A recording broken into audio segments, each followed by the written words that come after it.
మునిగేపల్లి గ్రామంలో జరిగేటువంటి సర్పంచ్ ఎన్నికల వేళలో గ్రామ ప్రజలను అడిగి తెలుసుకుందాం. మన మాజీ వార్డు మెంబర్ పూర్ణ గారు మనతో ఉన్నారు. వారి మాటలు తెలుసుకుందాం. టీఆర్ఎస్ గవర్నమెంట్ జరిగినటువంటి అభివృద్ధిని, అదేవిధంగా కాంగ్రెస్ ప్రభుత్వంలో ఉన్నటువంటి అభివృద్ధిని వారి మాటల్లో తెలుసుకుందాం. నా పేరు రామపూర్ణ అండి, మునిగేపల్లి గ్రామం. మా ప్రెసిడెంట్ అభ్యర్థి, ఇండిపెండెంట్ అభ్యర్థి మా చెల్లె అండి, గంగా శ్రావంతి ఉంగరం గుర్తుకి ఓటేసి మీరు అత్యధిక మెజార్టీతో గెలిపించవలసిన కోరుతున్నాను. అంతేకాకుండా అటు ఇతర వేరే పార్టీ వాళ్ళు బాగా బెదిరింపు ధోరణులు, మీకు బిల్లులు రావు, మరియు మీకు ఆ రోడ్డు ఇది రాదు అని చెప్పేసి బెదిరిస్తున్నారంట. అట్లా బెదిరించడం కరెక్ట్ కాదు. ప్రజాస్వామ్యంలో ఎవరైనా సరే పోటీ చేయొచ్చు.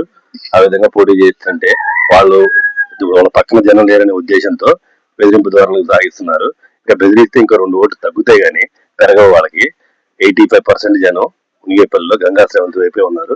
మేము అందరూ ఇప్పుడు ప్రచారంలో తిరుగుతుంటే తెలుస్తుంది.